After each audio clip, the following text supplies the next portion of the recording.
where we drink, smoke, and bullshit about the life of a historic criminal. Now we're talking outlaws and gangsters. We're not going to cover too many serial killers. That's just a little bit dark for me, and this ain't no true crime podcast. Honestly, you can't call this a history podcast because I'm no historian. I'm just a history fan that does some research and bullshits about it with his friends.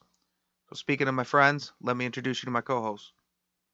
First with us today, we got JBone. Hey everybody, how's it going? And also with us today, we got Dan. Hey, and another hey. Welcome to the podcast, guys. Glad to be here. Good to be back. So today, we got some beers that we drink. We might get into that later, but we haven't done a shot on the show for a while. So we got some whiskey. Shot. Dan brought it over. We had it on the podcast before, but it's been a while. You want to explain? Oh, do I got some splaining to do? What we drinking?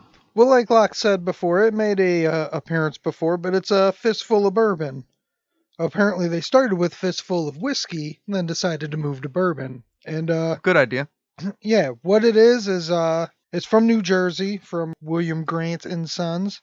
I don't know what else they make. This is the only thing I've ever had. But, it is 5 different types of bourbon mixed together to make a good-ass blend. It's 90 proof, and it's pretty fucking good. We've had it a couple times, and I've had it with a few different people. I've never heard any complaints. Yeah, it's really good. Most blended, it would be Scotch. It's really good for blended bourbon. It's nice taste. Since it is a pretty good whiskey, we probably should have put it in some glasses and sipped on it. But instead, we're going to do a shot of it like it was at a fucking dive bar. Hey, Yes. You know what I'm doing? We're doing it like the old school outlaws. I don't know yet what this story is about, but we'll act like it's a cowboy. And that's, Right. We're at the bar and we're just getting shots. All right. Well, salute. Salute. I am not a big shot taker. I am way more of a sipper. This one, it's not that bad. Like, that shot doesn't burn too much. Goes down pretty smooth. Support for this episode of Say Hello to the Bad Guy is brought to you by Manscaped, who's the best in men's below-the-waist grooming.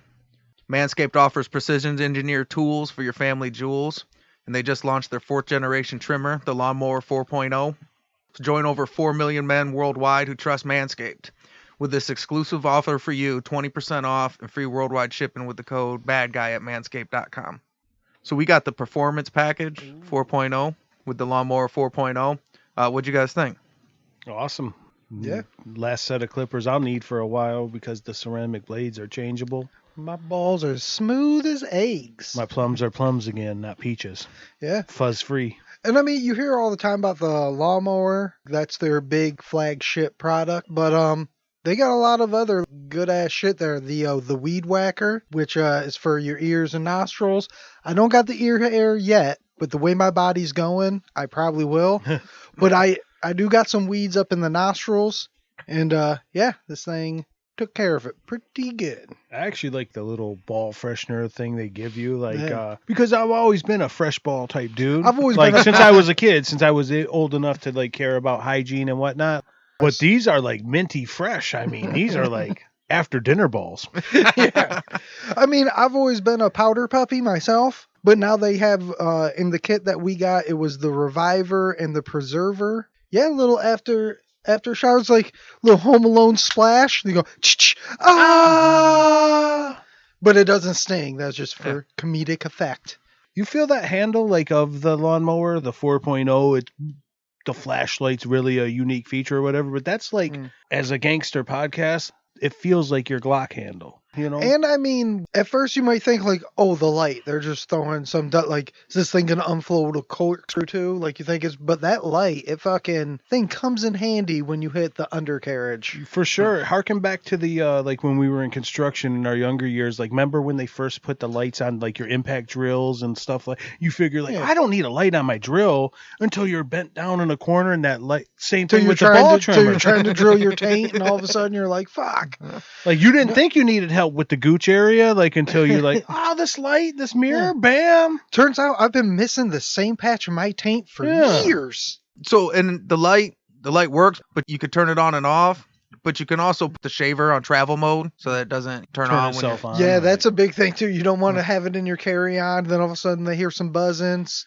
Then you got to go behind the curtain for the TSA to check it out. They check it They out. think it's a dildo. They know it's the Lawnmower 4.0. They've seen it. They know. But those other people in line that just watched you, they don't know. They have no idea. So don't end up in the airport with people thinking that you got a dildo. You don't want to be that guy. And in secret screenings. And what sucks is even if you announce when you come, it wasn't a dildo, you guys. They're not going to They're not gonna believe believe you. Doth protest too much. Get 20% off plus free shipping with the code BADGUY at manscaped.com.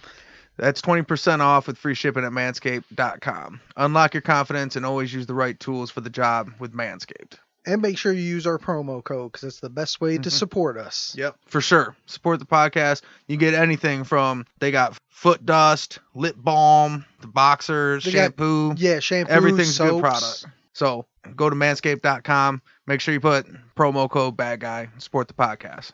Now, before we get started, we got to make sure we take the time to thank Sixfo Sueno for letting us use his music in the intro. We got to thank Cancer for letting us use his music in the mid-roll. You can follow them both on Instagram. Sixfo's FOE and Cancer's at Cancer the God. You can follow us at Bad Guy Podcast on both Instagram and TikTok, and the Bad Guy Pod on Twitter. If you're having a hard time finding any of it, it's all on badguypodcast.com. So today we'll get started, and the bad guy we're covering is George Kelly Barnes. This ain't negotiation time. This is Scarface, final scene, fucking bazookas under each arm. Say hello to my little friend. We got George Kelly Barnes, a.k.a. Machine Gun Kelly. Oh, this is a story about that rapper? Or, Yeah. I'm sorry, that punk rocker? Punk Pop.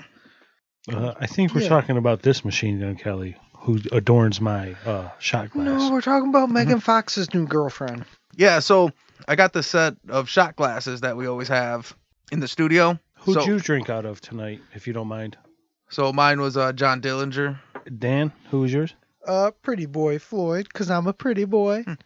So I figured I didn't even look. I poured them out and just handed them out and seeing if You got the golden ticket. Yep. The gods do shine upon me. You won. There's no prize or anything, but No, but when you won. When I woke up, I won.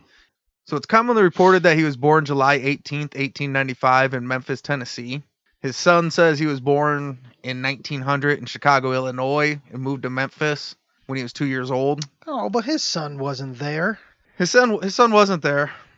Well, whatever. Sometimes we go through this with the immigrants that they just want to say they were born in the old country before they came here or whatever. But, like, this is still within America. So, fuck where you were born. You went to Memphis. Right. At some point, he's in Memphis pretty young. That's we where- went through this before. You learned to wipe your ass in Memphis. That's where you were from.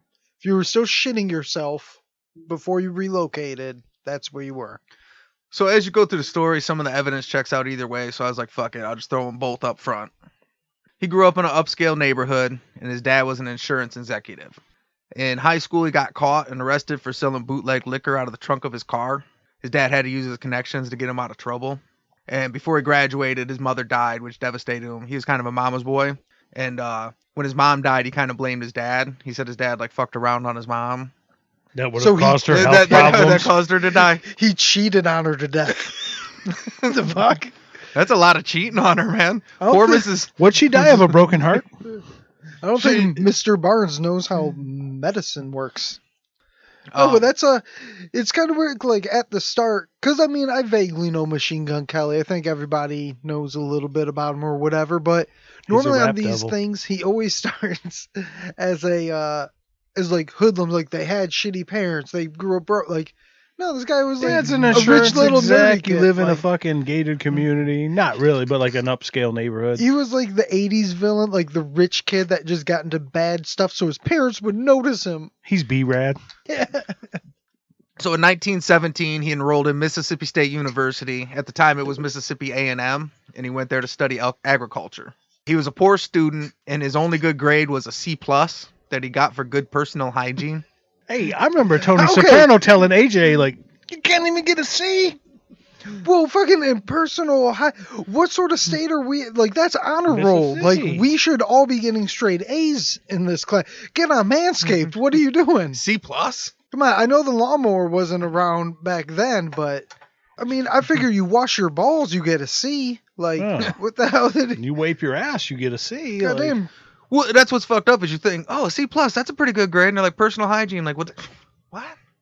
I mean, it's better than an F. He wasn't like, Yeah. like who the fuck flunks out of that class?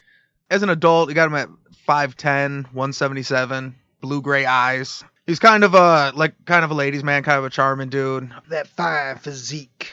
He's described as muscular. I see some pictures where he's older where he looks a little bit more chubby. So maybe he was muscular when he was younger or whatever. But Well, I mean, He might be- 5'10", 177, he could have been too chubby at that time. right, but that was when he... yeah, you're right. Maybe he just got that Matt Stafford face. He's a world-class athlete, but he's got chubby cheeks. So I just think he didn't work out hard. You like those high cheekbones in your mobsters. He was constantly in trouble, and he always had issues with the faculty. And he spent most of his time working off demerits for poor behavior.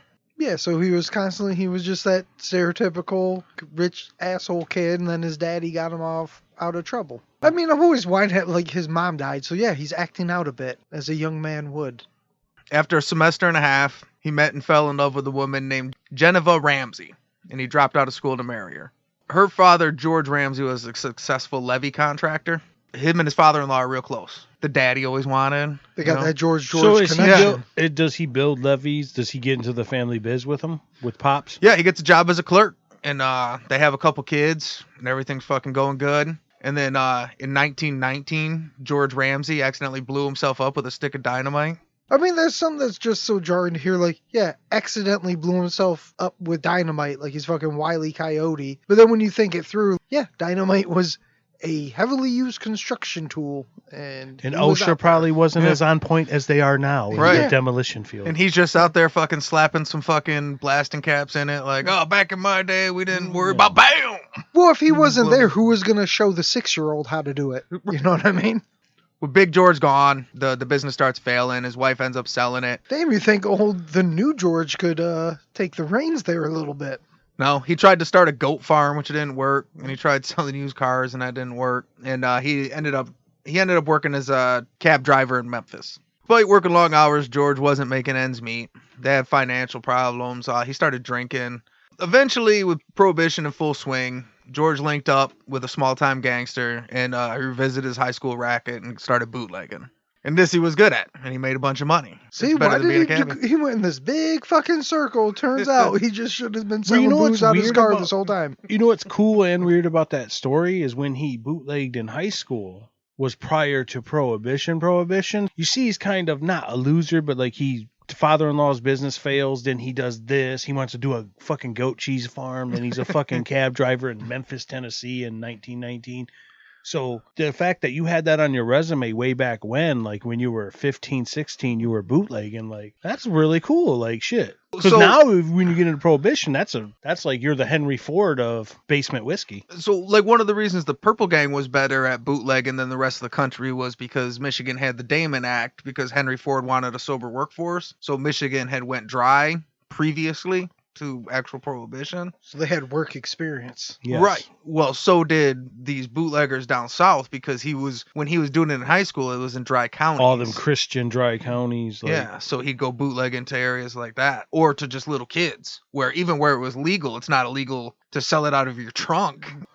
He becomes a successful bootlegger. He makes a lot of money, and he kind of stops coming around. Now he's drinking, but he's out partying all the time. So he's bootlegging and partying, and his wife don't really see him. He starts getting arrested a lot, and he just becomes known as like the neighborhood bad guy and shit. He just became a drunk, but turned that into productivity. Right? Like, Just turned it around into a business. he's a dude that wanted to get drunk, and they're like, hey, Prohibition's starting. Fuck that, I want to keep drinking. We'll never underestimate how much of that dry county wants to be a party animal with you. Like, hey, Yeah. if you're doing it in your basement, we're your customers, bro. So at some point, he's getting arrested all the time. He's just that guy. Geneva divorced him in 1926. She divorced him for the disreputable company he kept. It's just a fancy way of saying, all your friends are assholes, and whenever you get drunk around them, you turn into an asshole too, George. I'm leaving you. All you want to do is hang out with them ragamuffins. All you do is get drunk and hang out with your dickhead friends. She announced their divorce in the paper since she didn't know where to locate him. I don't know to who it may concern. I don't know where you are, but this is an open letter. Consider yourself divorced. That's George. kind of crazy. Like, that's how you Joke's find out. on you. I don't read the paper. But how fucked up is that? Like, you do read the paper, you open it up, and like that's how you found out. Like, oh goddamn, you just read. There's an article. Your wife saying, "Hey, I'm leaving you, dickhead. Since you're not around, I had to announce it to everyone." Well, so George took it really hard, so he decided to change his name to George R. Kelly and moved west with his girlfriend. He moves out west. Well, and then he said he changed it to Kelly. He didn't want it to come back. He didn't want his like trouble and shit to come back. His to, old life to catch back up. Yeah, he didn't want it to fucking come back to his To sully his the house Barnes name. Yeah. Well, yeah, his kids. So he bounces out and he goes out west and there he does bootlegging, but he's doing more like what we're talking about is like country bootlegging, like Dry County bootlegging, where it's just like running from county to county and shit. Like old the old school NASCAR shit. Yeah. So he does that for a while. 1927, he did a couple months for a bootlegging charge in New Mexico. Then in 1928, he got caught bootlegging on a reservation in Tulsa, Oklahoma. The locals loved him, but our federal government was like, boy, you can't do that.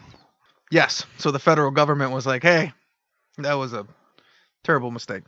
And I love how this is in that weird era where it's after like cowboys are dying out, the mobsters are starting to take over, but he's out there running liquor through Indian territory and shit, like it's old school fucking outlaw shit. that is fucked up. Because it is still kind of outlaw times. You are on a car instead of a horse, but it's still the fucking West. Him and Billy and the kid are drinking together in a saloon. It's how Young Gun starts. Like he's that car that goes by. Hey boy, let me tell you. He was Machine Gun Kelly. Yes. So, yeah, that made it a federal charge, and he was sentenced to 3 years in Leavenworth Federal Prison. The big house. Oh, there's Mississippi State University.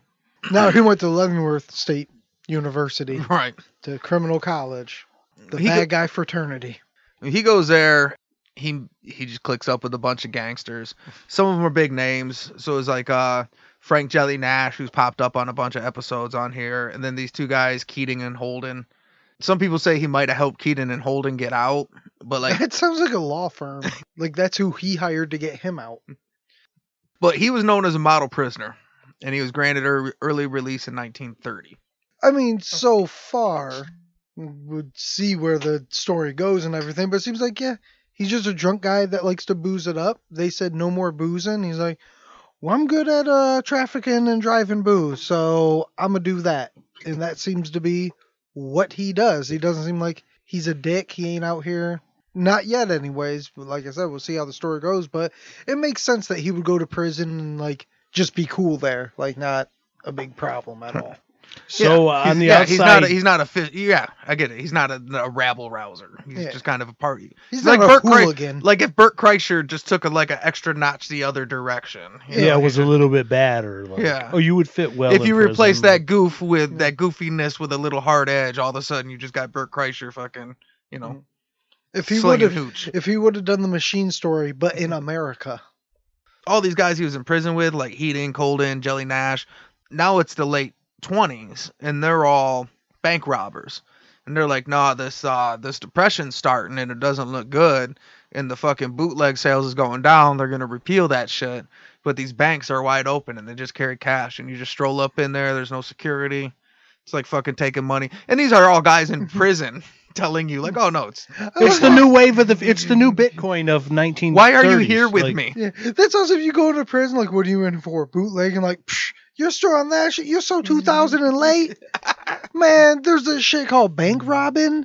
Man, we've been on that. That's the new shit, man. You're still on bootlegging. What the And hell? it really did take fire, though, because you're about to be in that time. You're about to come up on Public Enemy #1, Bonnie and Clyde. You're about to come up on the bank robbers of bank robbers era. You're right in that wheelhouse. This motherfucker's still on dial-up. We on DSL. Right. Yeah, so they tell him, yeah, robbing's the way to go. And then he gets out early. I love that he goes there. They're just like, oh, you're still bootlegging? Man, robbing banks is where it's at. And he's just like, oh, okay. I didn't know. Thanks for the heads up. Nobody told me. I was just driving a cab, I know. you know. But So they this don't was, really. Where do you guys resist stand you. on goats? How's the goat market nowadays? I thought it would work. Is that so bad? So he gets out and he just returns to bootlegging. And there he meets, he's working with this guy. His name is Steven Anderson, just this 2-bit criminal. And they're bootlegging. And this guy's got a mistress named Catherine Thorne. She was described as beautiful. This is her. Pictures do not do her justice. It's like how you hear of Billy. I mean, which happens too. I mean, Billy the Kid was a ladies' man and was good looking. And then the only known picture of him is like, okay, well, this is his cousin Sloth. What's he happening? looks like a goof. Exactly. Yeah. Now, she had a lengthy criminal career. Her mom was kind of criminal before. She'd been a criminal her whole life. And her record included shoplifting, robbery, and prostitution. The trifecta. Yeah. She'd been married 3 times. She had 1 kid. She had a kid when she was 14. She'd been married 3 times. Her 3rd husband died of suicide on questionable circumstances. He shot himself in the back of the head. Yeah. One of the pieces of evidence that came up that got thrown out of court was she told a guy, I'm going over there to kill that damn Charlie Thorne. 2 hours later, he ended up dead. I swear I had nothing to do with it. Well, it's I don't know. Well, it's also good that she specified to kill Charlie Thorne, not to go kill my husband. Yeah. Like, when you're on, like, full, like, name basis with your spouse, right, that's when you're having some issues. That's killing territory. Turns out she was a real thorn in his side. Oh, man. Well, either way, he's dead. I don't know. I was just going to ask, did these 3 husbands all end up dead? Then you touched on the 3rd one. Like, yeah, okay, there we go. Under suspicious circumstances. She's like, a black widow, baby. So these 2 fall in love, and they run off together to Minnesota, where George Kelly reaches out to some of his gangster buddies. Yeah, some of his prison buddies, Holden and Keating. And he's like, hey, you guys still doing that bank robbing thing out there? And they're like, yeah, up in Minnesota. Come on up. We'll rob some stuff.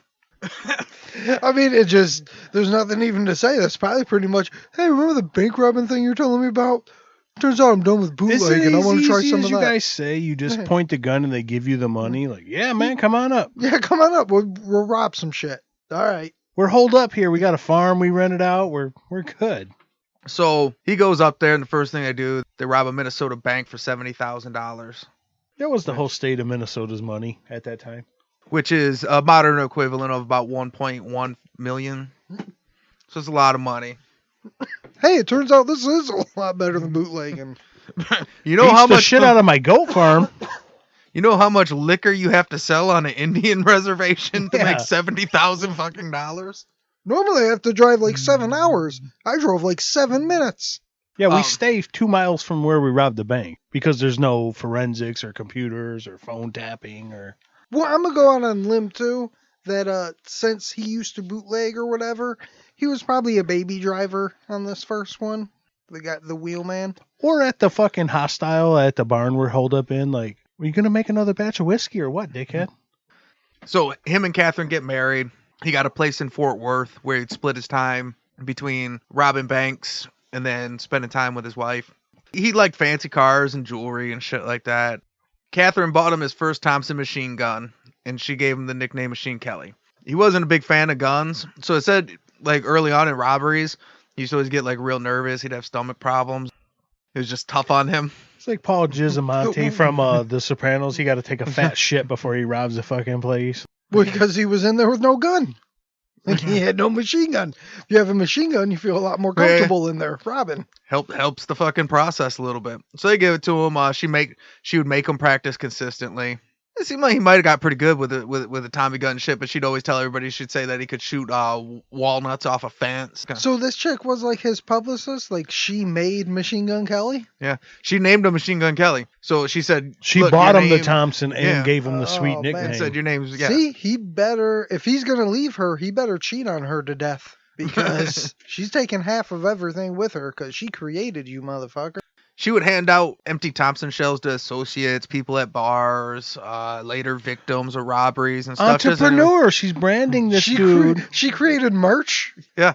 And she'd tell them, she's like, hey, this is a shell from Machine Gun Kelly. He's an expert machine gunner. She really did help brand that, though, because like we know him now in 2022. Like, he's a big guy. Like, everybody knows. She was selling shells, like, back then before he even killed anybody. I'm going to start doing these right now with these beer caps. I'm going to start giving them hey, it's a beer cap drink on the Bad Guy podcast. Just keep it. It's going to be worth something sometime. Just start handing out random shit. Hey, here's a pube. I trimmed it this morning from Manscaped. Keep that. Promo code bad guy. Smells a little minty. Did you have some of that crop shaver? But yeah, so she brands a Machine Gun Kelly and she tells everybody. Makes him get a machine gun tattoo. If you see super cartoony stuff, it'll say he'd spell his name with a gun, which he for sure didn't do. He might have did something like it on a sign. Like he probably got pretty good with his machine gun. If you're just sitting around, it sounds like she made him practice all the time. So if you're just out there shooting a machine gun all the time, yeah, eventually you're gonna be like, oh, I'm gonna make a smiley But she's face. grading him like an You're old gonna school just- teacher. Like, no, Yeah. that's not a capital K. Like, I mean, what? it's kind of like, in the wintertime, there's snow out. If you gotta take a piss, you can't help but try to write your name. It's just gonna happen. So eventually, Keating Holden got arrested again, went back to Leavenworth, and he started putting a new gang together. He worked with a guy named Elbert Bates for a long time, and then he worked for a long time with Harvey Bailey, who's been on the show before. His nickname's the Dean of American Bank Robbers. They put together a pretty good gang, and they just hit stuff all over the country. So they robbed Colfax, Washington. They hit Trust and Savings for $77,000. Now he's the lead singer, right? This is like the Machine Gun Kelly gang. Yeah, it's like his gang. They didn't have This is like his a- band. Yeah.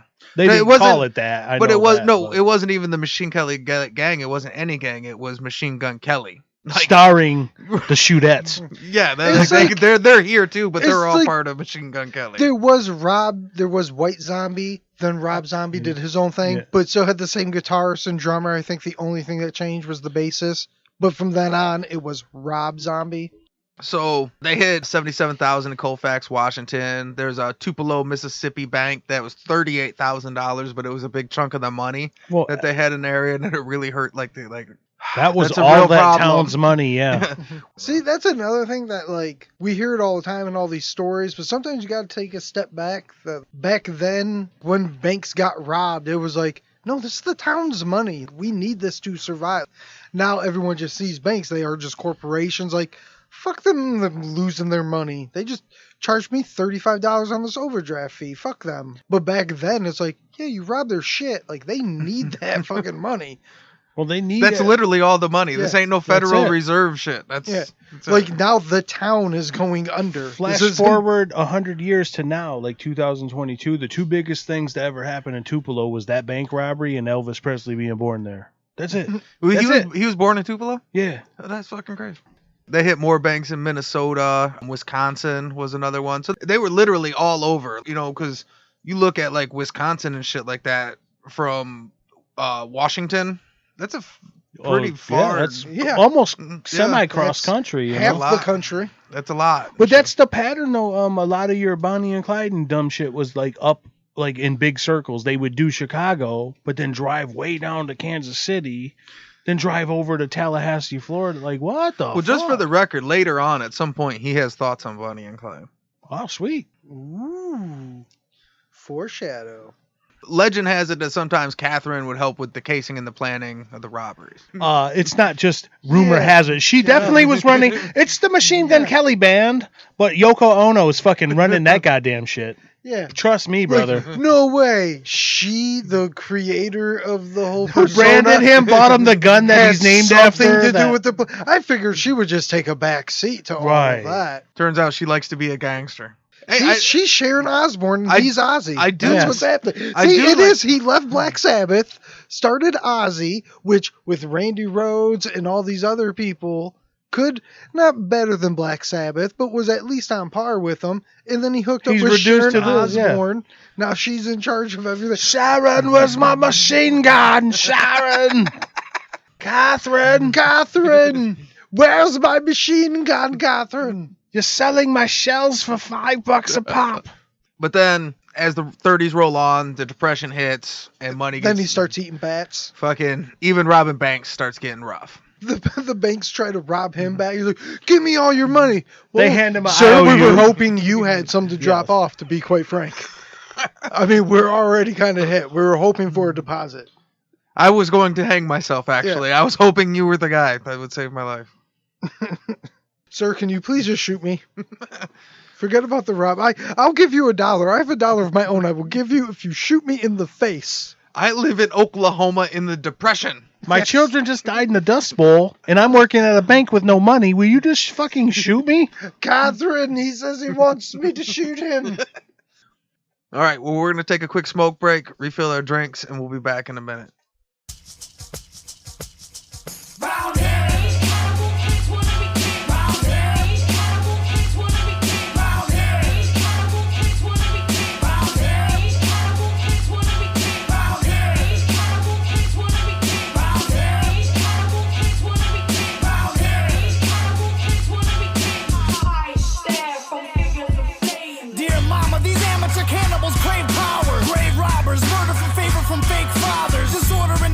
Shackles to break out of. They cower solo but mob them and they crowd us. Spilling in the street with heat like hot lava. Pop bottles, molotovs tossed and rocks follow. Ominous disciples like vipers, they strike quickly. Come at me like an army, I'm tearing you down with me. Spit like a baron, rulers of bread like Kaiser. Roll with the goal and get beaten like outsiders. These amateur animals swing in the wrong jungle. Climbing the wrong vines mean these lions will snuff you. Concrete wilderness building our own structures. Writing our own order, appointing our own judges. Overthrowing authority, morally lack conscience. Fighting for survival with rivals with throat punches.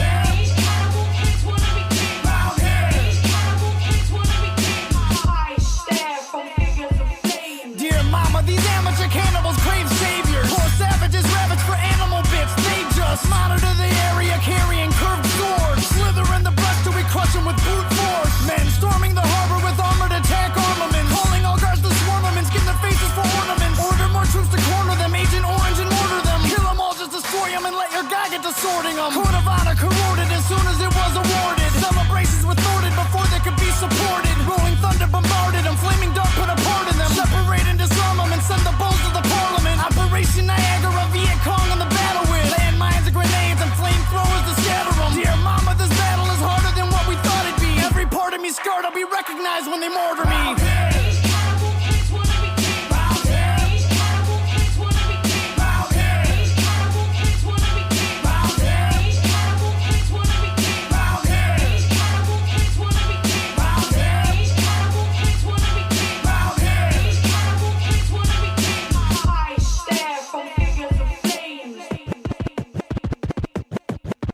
It's almost time to run, put on your army helmets now. You're running toward the sun with all your guns, defenses down. Flashes everywhere, the lights create an atmosphere. Water in your lungs, you pray for death, but life is here. You're about to die, face it, you're about to die. Zero sand in your glass, fuck it, you can't even cry. Put a dagger to your neck, just to keep yourself in check. Put a dagger to your neck, just to keep yourself in check. Everybody grab a side as you fight to stay alive. Dancing on a hand grenade so you can die and they survive. Silver bullets in the sky, dropping 7-second death. Scattering the children, run, rub until there's nothing left. Ashes in the water, sons and daughters holding flags up high. Wallow in the harbor as the military tanks arrive. Penetrate the border with disorder like an animal. Every war has the honor of turning kings into cannibals.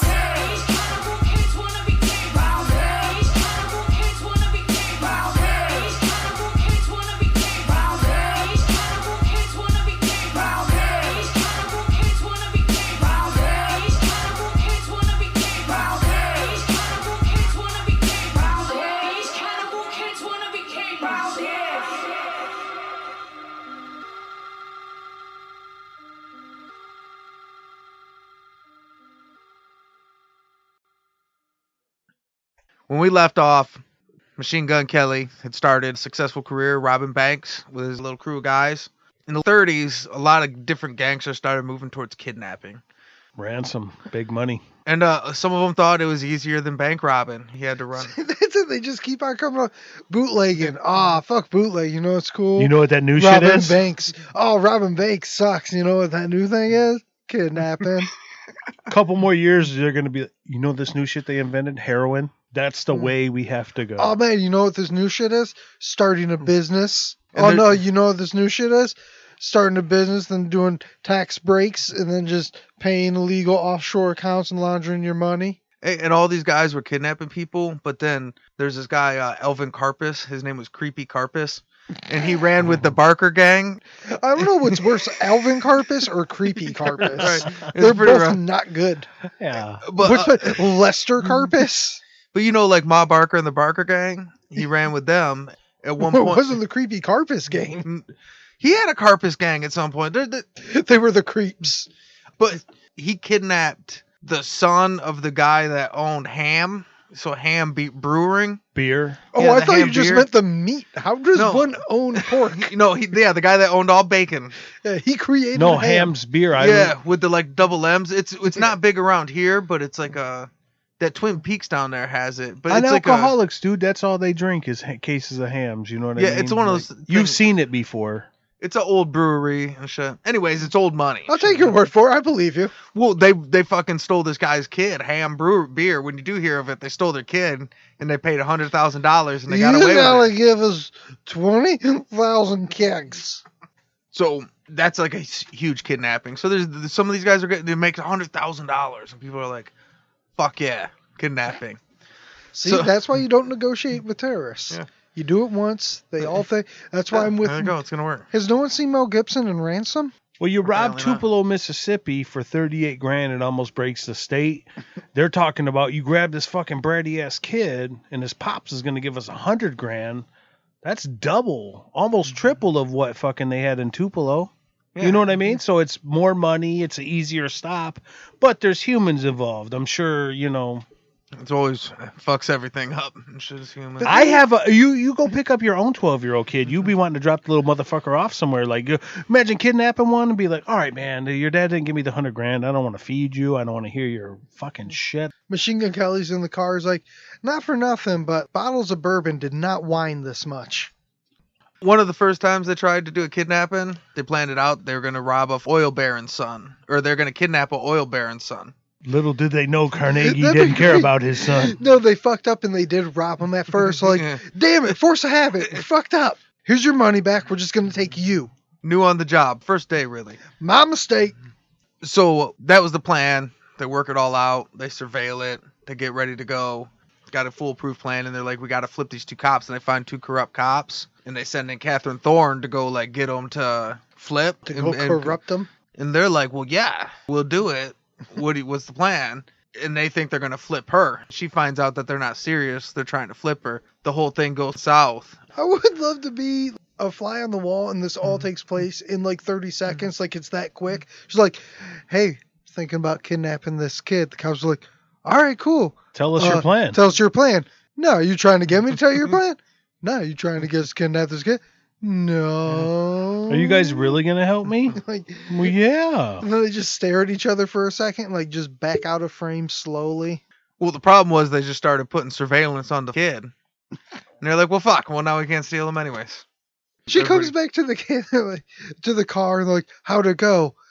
I don't know. They're gonna watch the kid now. We can't kidnap him. Like that did not go how we thought it was gonna. So then they figure we got to plan something out better. So Yeah, don't. Yeah, you think? Don't walk up to two cops and tell them what you're gonna do. So, hey, you guys accepting bribes today? Machine Gun Kelly's like, I don't know. She always convinced me to do shit. I figured. so She got me to leave the goat farm behind. I mean, and look where I am today. So they find this guy in Indiana, and he's like this rich manufacturer, and his dad was a banker. So they follow him, and one day he's coming home from the theater with his wife, and they're following him, and they run the car off the road, and Machine Gun Kelly and this other dude jump in the car, and they take off with it, and then they get out of town, and then they just take the guy in their car and leave the lady in her car, and they take off.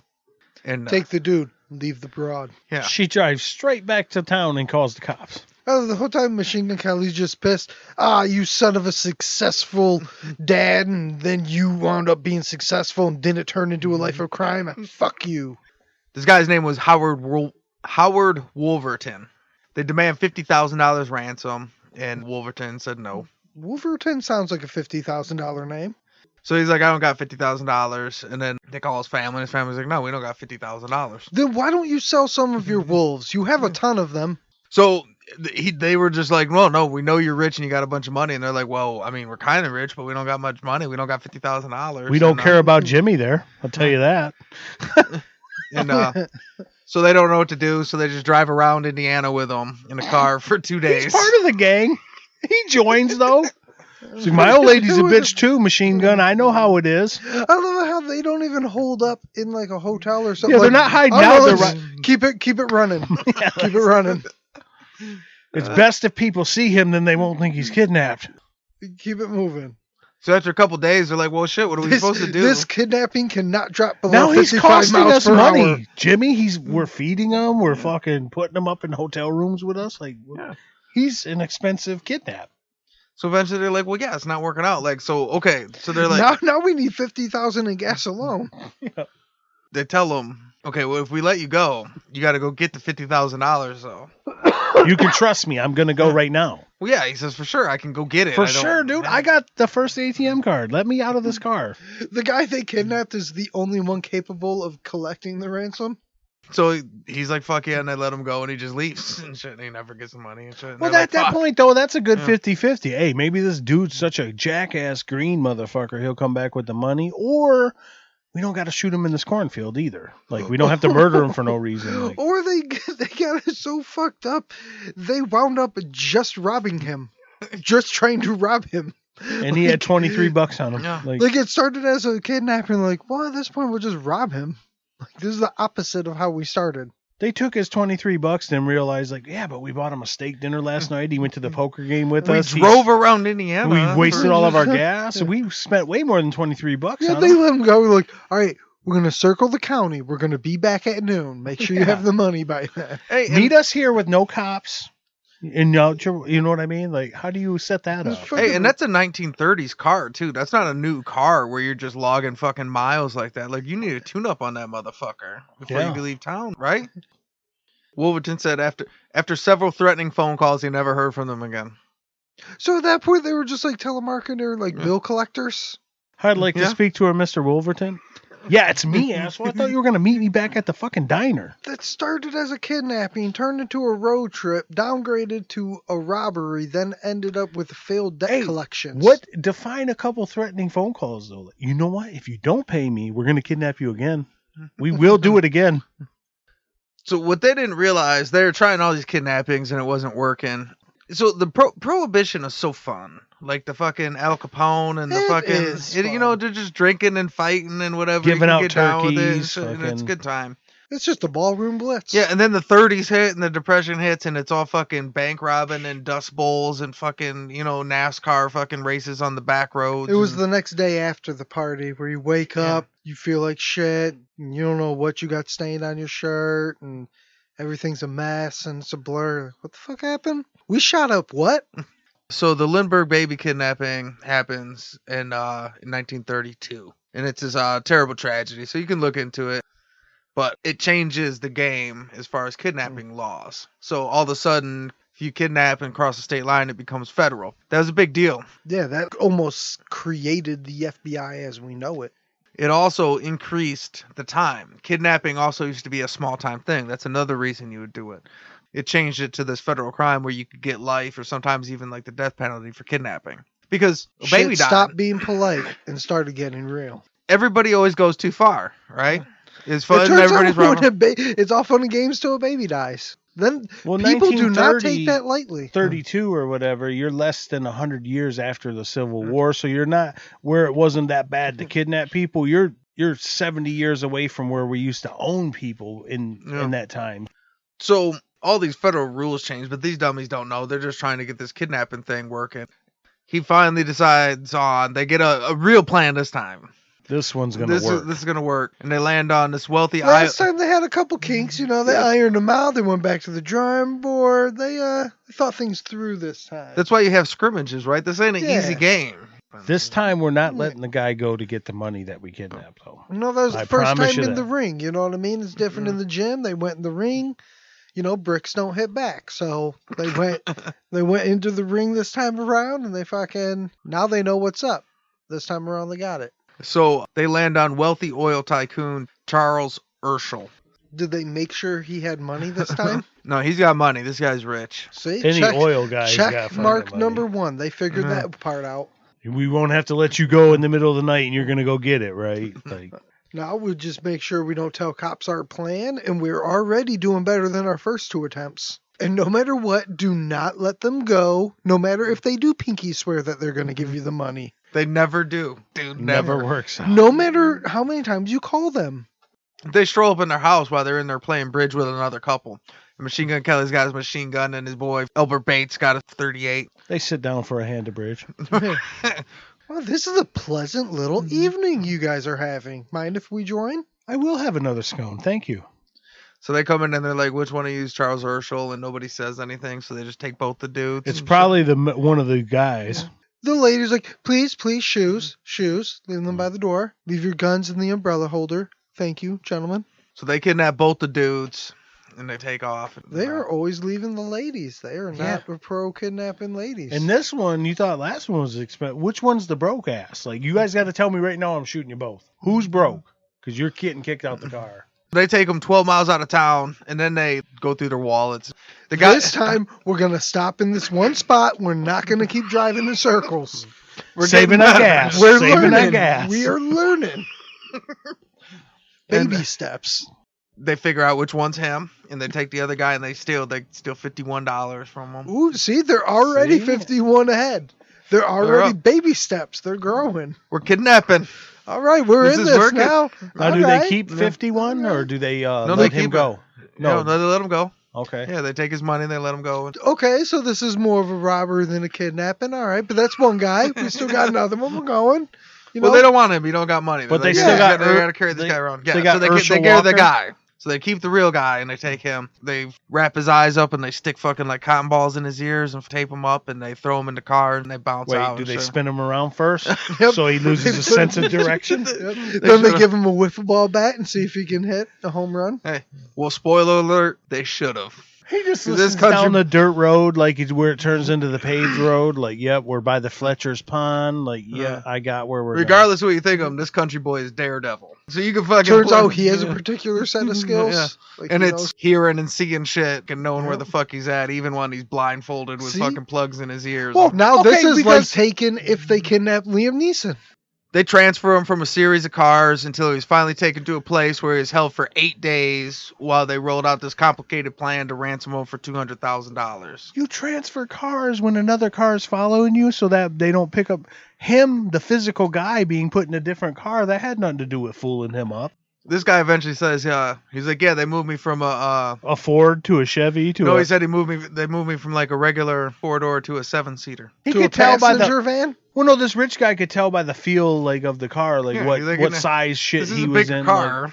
And their plan works, and it's really complicated, but it works. They made them run. They said, run this ad in the paper, and we'll know that you got this and everything's on board. And if you don't, we're gonna fucking kill them. And they ran the ad and shit. Oh, a little secret code ad. Yeah, because the police, but the police wouldn't be in on that. They wouldn't run the fake ad, you know. Well, the police, now that the Lindbergh baby died, they're like, well, look, we ain't fucking around, so just do it. And they're like, you got the money? And they're like, fuck yeah, we got the money. And they're like, just do it. Do whatever they tell them to do. So they do it. But their plan's real complicated and slick, and they get the fucking $200,000. It's all in 20s. They wanted. I love how the cops are just like, yeah, I don't know, just pay him. Let us know how it goes. I mean, if they show up, we'll arrest them. Something goes bad, just whistle or something, we'll come. So not only do they pay him the $200,000, they paid him $200,000 in 20s.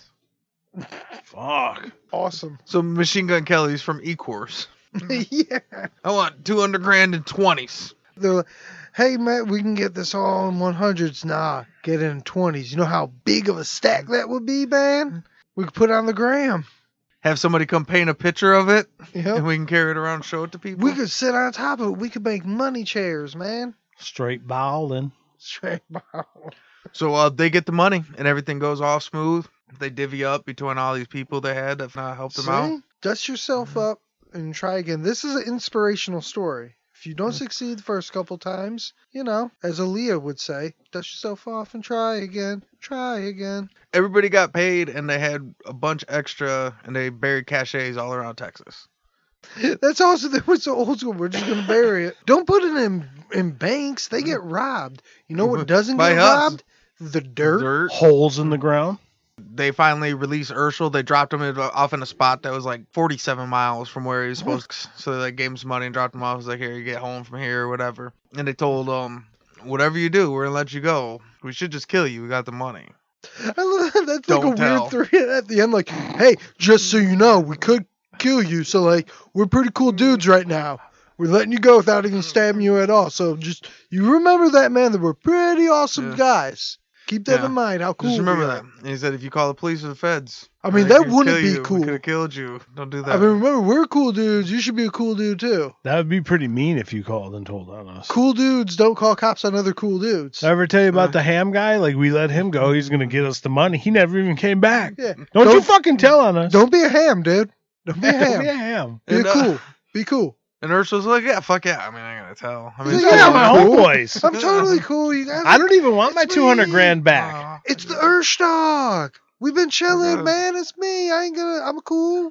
Ursh jogs right to the police station. I tell you this: if they'd have killed Charles Ursul, they'd got away with it. They 100% would have, because the FBI had nothing, like absolutely See? fucking zero. And that's what sucks, because Urshel ruined it for all future victims. Because now, Yeah. it's fool me once, shame on. Fool me can't get fooled again. You know, they let the one guy go, he didn't pay him. You know, that's on them. This guy, they got paid. They're like, hey, man, be cool. Don't tell. And he goes, now they're definitely going to kill Then their they gotta next kill. kid. You gotta kill the next And guy. now that's the standard rule is, well, dude, I want to let him go, but if I do, we're probably going to get caught. So, like, now we have to alpha dog him. Now it's alpha dog time. Unfortunately for the gang, Ursul was extremely perceptive. He had amazing memory, and he had kept track of everything as far as he could. So he was He like, really was Liam Neeson. He Yeah. was counting seconds. Turn left. 2, 3. so one of the things he was thinking of is he heard when they had to fill up for gas, he heard somebody talking about the crops. So he was like listening to like what the crops were and shit. And how the cops always tried to snatch them. These pigs want to blow my house down. The whole time he was being held, he was taking mental notes of passing airplanes, time of day, based off questions he asked the captors and overhearing conversations. Crop dusting and stuff. So he'd hear this plane come by at the same time. And what was weird is like sometimes you would hear the guys, they would talk to each other and they'd be like, what time is it? And they would say this and he'd just listen. But then he said at one point once he really needed to know what time these planes were coming by. And he purposely waited a little bit and he asked what time it was and the guy told him. He just told it right away. So tomorrow when they ride by and he hears the plane at 1 o'clock every day, so now we just figure out in close proximity to me where would this, like where do they? And one day it rained, and he like when the days that it rained, the plane didn't come by, and he just had all these notes. Like he would count steps that different voices from people where they would walk to. But see, they fucked up. They didn't know they're kidnapping a nerd. They kidnapped Rain Man. Yeah, for real. So You should have known by the tie this guy was autistic. So they basically broke out a farmer's almanac and looked at, well, okay, where are the crops where there's a flight path? And he knew shit. Like at one point somebody told him, we got 4 cows. That's too good piece for detective though. Like you find where they're crop dusting. If a farm in that proximity has only 4 cows, like, hey. If I was the cops, I'd be like, well, hey, man, you want to join the force or something? Like, you want to be our best detective Well, he's ever? a rich oil man. He don't give a fuck about that. He's got so much money. And he purposely was touching everything he could. So the whole time, like everything he could, he was just trying to leave his So fingerprints this guy all over really everything. was like autistic. Because, I mean, this is all smart, but you also have to have a weird frame of mind, like a Rain Man think, frame like- of mind to just do all this sort of shit. Because even today, most people don't know that. And we are like true crime. Like, we're all murderinos. Like, everybody's into true crime, into all this shit. Like, we have a very good basis on what to do if you're kidnapped, all this sort of shit. This is way back before any of that. And this guy's fucking counting steps, touching, feeling things. This guy had, like, a weird fucking Sherlock Holmes frame of mind, at least, to be in that mindset. Well, even back then, even though it's 100 years ago, when you're a millionaire, you're smart. He's probably smarter He got than there most. he had a sharp mind for sure. Well, that's what like I'm only halfway joking when I say some sort of autism. Like he probably has that, and he's probably one of those businessmen that is like really into his books, like charts all his numbers down. One of the things that helped, he was an oilman, and at one point he said we went by these oil fields, and I can hear the dikes. he said I could hear the noise and smell it. He could tell you the model. Yes, of the he well, knew like. and shit. Well, okay, there's only so many places that have that kind of fucking oil field. Like, you know, and you're on a freeway, so they just start looking at this shit. Like, well, where's an oil field that has a road near it? So they figure out it's in Paradise, Texas. So they just go to Paradise, Texas, and they look at a farm that's got 4 cows and whatever, and they find the Shannon farm, which it turns out Mrs. Shannon, who's kind of a gangster, and raised Catherine Thorne's kid, was married to this dude, Shannon, and she had convinced him to lease out hiding space to gangsters on his farm. So he was running a legit farm, but it was the Depression. So she got him in the business of like, look, we ain't even doing nothing. Sometimes you got to rent out the garage to pay rent. They're just out in the garage. Airbnb for gangsters. But they end up tracing it back there, and they bust him, and they roll on him pretty quick. And they're like, yeah, it's George Kelly. At that point, there becomes a nationwide manhunt for George Machine Gun Kelly. And the FBI is now front and center on kidnapping. That's their go-to thing. And Machine Gun Kelly becomes public enemy number 1. And they've got these posters up that have him described as an expert machine gunner. Based off of really like nothing. There's no information to say he's an expert machine gunner. I but love it just how says, this whole machine gun thing Catherine is just fucking an probably wrote illusion. that for the editorial. Like, Well, yeah, that's what I'm he's saying. a trick shot artist. He Like, for real, she just started saying, like, the whole thing is a fucking illusion. Like, it's crazy. Like, I'm trying, and there probably is, like, a real, like, at least in movies or whatever, example of this. It's almost like the Bane, like, you simply adopted the darkness. I was born. Like, he wasn't a gangster at all. Just one day he just started doing criminal stuff, and then, like, his girl handed him a gun and said, hey, this is you now. He's like, okay. he was half a gangster, but he found some chick he really liked. Yeah. That fucking... He just had a good publicist. It's fucking crazy. So he's public enemy number 1. 21 different people were arrested in connection with the kidnapping or as accessories before or after the fact. But that's all because he played by the honor system and other people didn't. They're just liars, lying liars. So George and Catherine went on the run. They were in hiding. They were bounced from state to state. Kelly dyed his hair blonde, and Catherine wore a red wig. And he stopped being a rapper and started doing covers of Nirvana songs. And then getting in beefs with Slipknot. And then that ruined his career again. Re-ruined it. Yeah. Just gonna go to a genre, suck, makes fun of the kings of that genre, get kicked out of it, then go to a different one. So when you tell Eminem, I'm named after a gangster, like, well, are you? Yeah. I don't know. You look in the history of that name? Was that a gangster? Next he's gonna go into country and get into a beef with Hank Williams Jr. or something. He's going to go get lost on Kane Brown's property with him. In September, the FBI get a tip they were hiding out in Memphis, Tennessee. September 26th, they conduct this raid. There's different stories. Like, so some people say he went out and got the paper and didn't lock the door. Some people say he was just coming out of the bathroom. But either way, he was unarmed in his pajamas and hungover. And he kept saying, don't shoot, G-men, don't shoot. But I bet you he did it in more of a hungover, like, in his Like, well, pajamas, like, well, hey, don't shoot, G-man, don't shoot.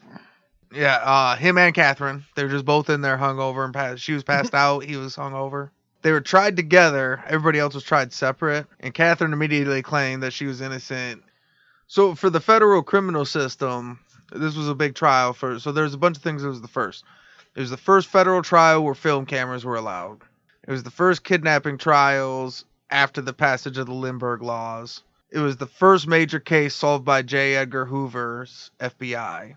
And it was the first prosecution where defendants were transported by airplane. He was the first on Con Air. Which I think is fitting. He's pretty bougie, right?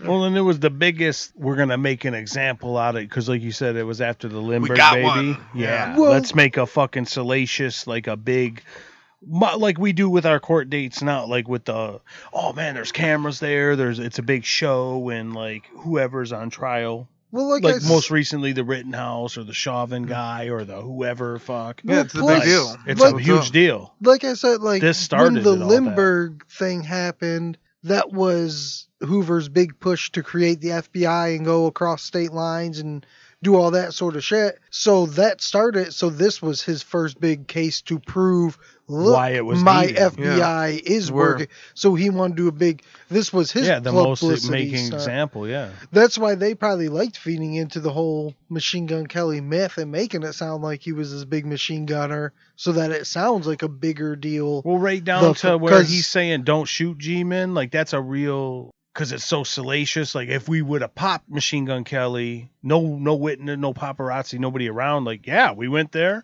the most dangerous machine gunner on earth, opened fire on my federal agent, so we killed, they'll just make, like they do today, they'll just make up some shit, whatever the sexy story is. So at least he was a goof, but at least Machine Gun knew enough to say, hey, Whoa. I'm gonna be big news. Shoot me. Even if you guys take me and have the big fucking trial, or you blow me away in a million pieces. Well, I Don't- mean, going don't back to kill what me I here. said before, it doesn't sound like he's not a big shootout, like sort of run 'em and gun 'em. Sort of that whole thing is a lie. So like, He's fairly soft. yeah, and he's all hung over in his pajamas. Like, of course, like, hey, I'm trying to get into a shootout. I'm fucking. But since there were no Listen, witnesses, myself. do you see what I'm saying? Yeah. If they would have They blew They him easily away, could have fucking just shot him. Yeah. But he came out blazing. 2 machine guns in each hand.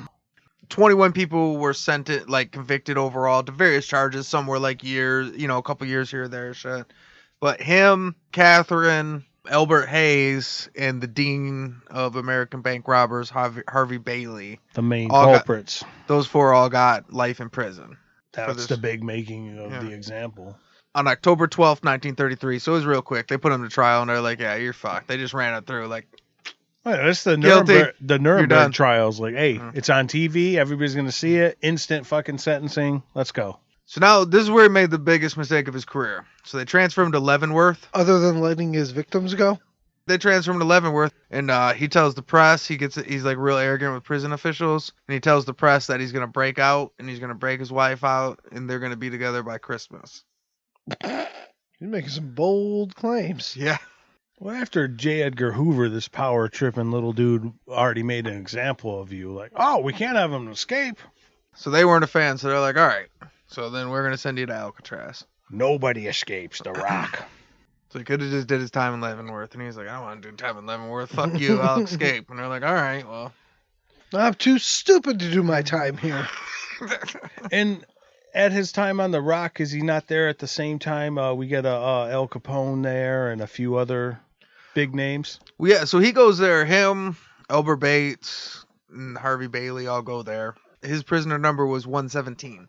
So that's very early in the Yeah. Alcatraz He process. almost made top 100. Well, does it He was- say? Does it say? And that's why, his career, right? Yep. You're almost Just right outside of top 100. 117. Why did Bates and the Dean go there? Like They actually he beat 'em only there. went there. Oh, they went there originally. Well, they were bigger gangsters, though. so they were more likely to escape. He wouldn't. Well, have no, went they there. had bigger criminal records. So they had records where they had already been escaping prison. So they were only sending the worst to Alcatraz. So all these guys that he were running with were worse than him. They had like these. But big Kelly only went because he said, Leavenworth, Yeah. the big Yeah. house. I'm getting out of here. Well, real he quick." said Like, escape. Yeah. why the fuck would you announce that? Because Yeah.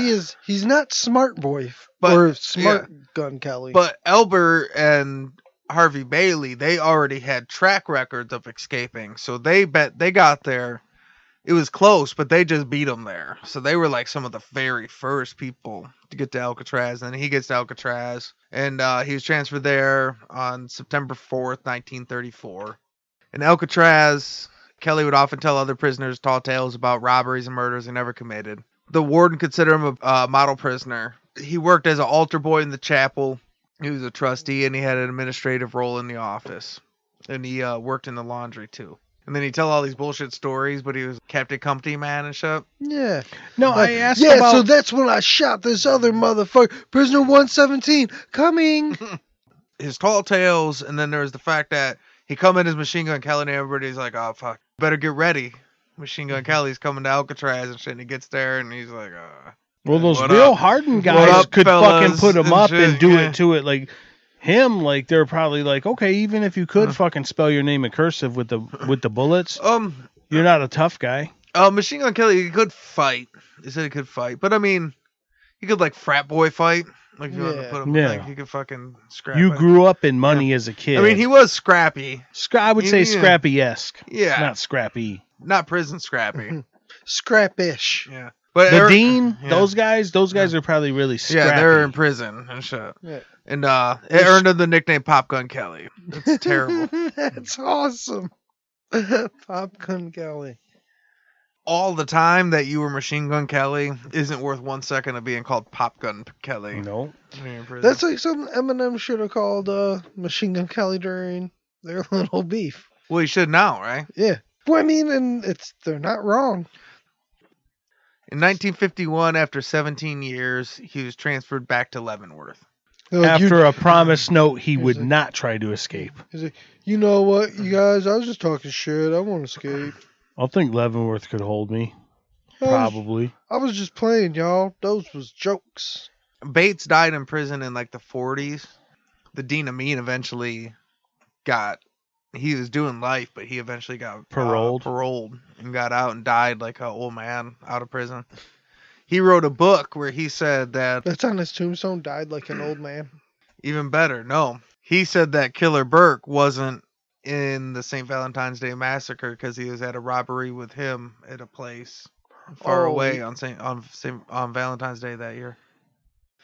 On July 18th, 1954, he died of a heart attack on his birthday. Damn, he blew too hard at those candles. Catherine was released in 1958. She changed her name to Lara Cleo Kelly and got a job as a bookkeeper at a hospital. She died in 1985 at 81 years old.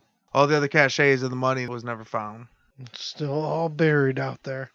So Machine Gun Kelly, he used to, like when people would send, he would always get real sad when people sent him letters. So like everybody else always got excited when it was like mail time. He was always like got real down and shit. Like he never wanted mail. And he didn't do a lot of out correspondence, but when he did, he used to write like Urshel a lot and used to like ask him to fucking forgive him. Yeah, he'd ask him to forgive him and ask to see if he could get him out of there and shit, and he'd never do it. And he really thought he could get out. He's like, dude, I didn't kill anybody. And people got out. There's a lot of people we've covered, like James Lucas. So these guys don't go to the fucking Alcatraz and do like the fucking Dean Amin was much more gangster than Machine Gun. Yeah. And he got out. But he was a big name, and I don't know, he did something to piss him off. And he always thought he could get out, and he never fucking did. And he died in there and shit of a heart attack. So he might have been 54, he might have been 59. Either way. Whatever his son said he was born. So that's the story of Machine Gun Kelly. So say good night to the bad guy. Go on. The last time you're gonna see a bad guy like this again, let me tell you. So what do you think? Who do you think will play Machine Gun Kelly? Man, I can't stand the dude himself, but like a Kevin Spacey-ish kind of dude, like I don't know.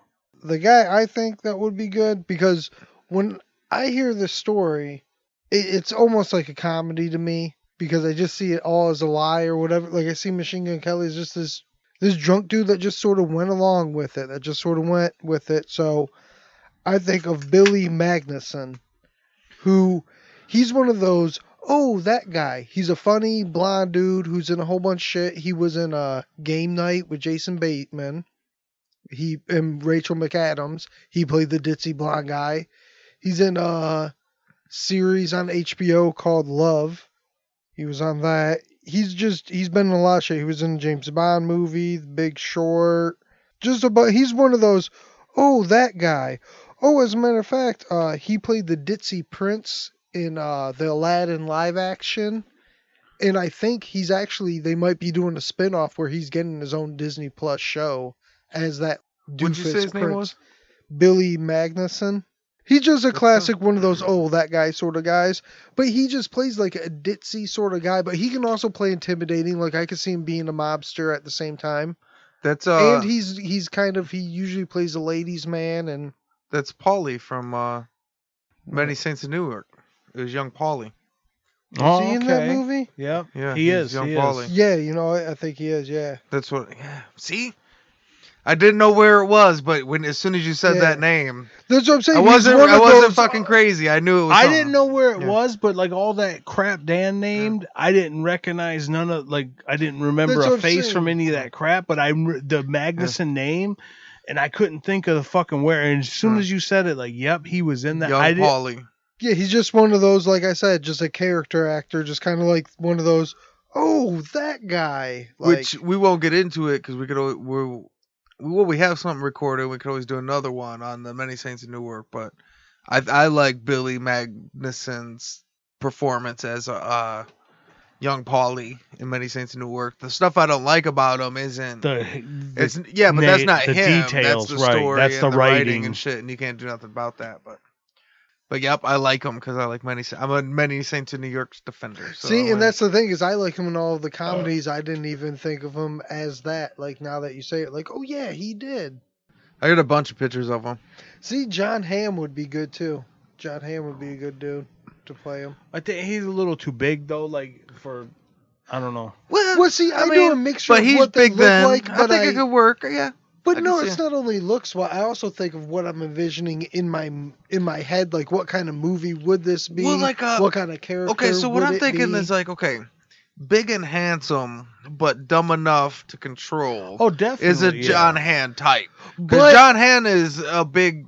He's a big handsome dude, but he's not he's a controllable dude by a girl. Like that's for Yeah. sure. Something I But can that's the see. thing. You also have to see him as like he has to walk in there with a gun and say, "Hey, I'm kidnapping you," and you Yeah. have to believe him. He can do that goofy shit, like the silly Yeah. stuff. All right, so now we gotta do the DEFCON scale. Standard DEFCON scale is 5 to 1, 5 being the lowest, 1 being the highest. But in the Bad Guy podcast, there's no good guys. So 5 would be Lee Murray, who's a bank robbing, drug dealing kidnapper, and 1 would be the Purple Gang, who's got multiple robberies, multiple gang wars, and they kill people on the streets. So on a scale of Lee Murray to the Purple Gang, where would you rate Machine Gun Kelly? I'm going to give him right in the middle of the pack. He did do some dirt, but he's not the killer like he was fluffed up to be. His wife kind of let him. George Barnes is like Gene Simmons without the makeup. Then Machine Gun Kelly is when he's done up as the butt lizard or whatever. You know what I mean? Like, that's his character. the butt lizard. So, I don't think he's ever been the butt lizard. oh, he is today. He is today. The butt lizard king. What do you think? I mean, it's so weird because you always hear Machine Gun Kelly and he's known as this big guy, but when you hear the story, I'm going with a 5. He's a step up from Lee. He's Lee Murray with a publicist. Like, he got caught, everything he did, and he kept on getting caught because he's not a bad guy, because he would let people go. He never shot nobody. He didn't do anything. His lady ran him, created him. The whole thing was a facade.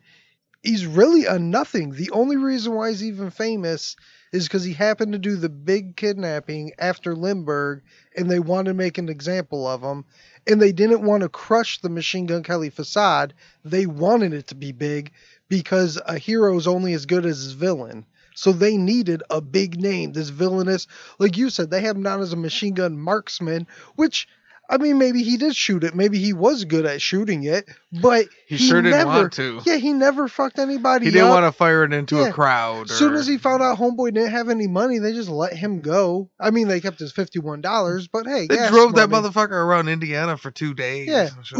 Uber gets paid more than $51, so Shit, fuck that it. the first guy, Yeah. like, hey, you going to bring us back the money? That's cool. what I'm saying. He kept on getting caught by not being a bad guy, by letting people go, by being on the honor system. This guy is a 5. He didn't hurt anyone. He did crimes. That's what we're saying. Nobody's a good guy.